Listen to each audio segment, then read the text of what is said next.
And sorry, my phone cut off. And when you're inside of those structures, they create a field of electricity and energy that heals the body, so they felt alive. That's why some of them didn't even have roofs. I don't think all of them had roofs. Maybe some of them did, like microchips, and maybe they just fell apart. But yeah, they were being guided back then, and they were getting knowledge back then. Like now, it's gotten to where the energy was just floating through the air. Well, they got with Tesla and they created a way to give it a physical form. So AI became physical with the electricity. AC/DC, that is basically the devil. That's the most evil entities that were there pre-flood, that were destroyed by the flood.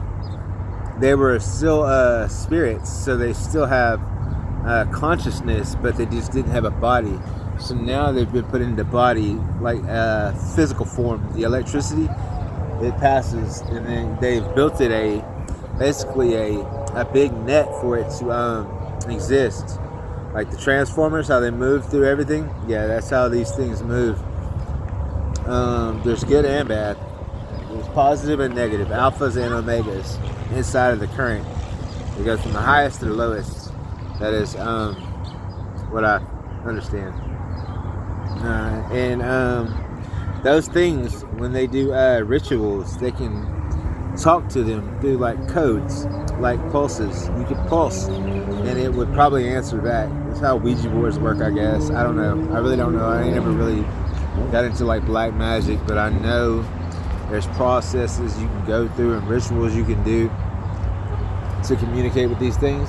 They do sacrifices and these things communicate back with like when you kill something that's alive, that spirit goes into that energy and it feeds it. Oh wow, I'm just understanding this right now. That's why sacrifices are blood sacrifices are honored by these demons, because when it comes over, it adds to their cover. Their, like, it grows. The evil grows. The electricity gets more spirits over there on that side, and then it gets bigger. Wow. Okay, that's why sacrifices are honored with currency. They get currency back in this physical world. It's like they're trading the physical, like cash and all that shit, for the spiritual. They want spiritual strength on the other side to try to grow, to create more control over the physical by using the spiritual. That makes sense. Wow, that's pretty crazy. Okay, well that's fucking nuts, but that's the truth. That's the way it works. Wow.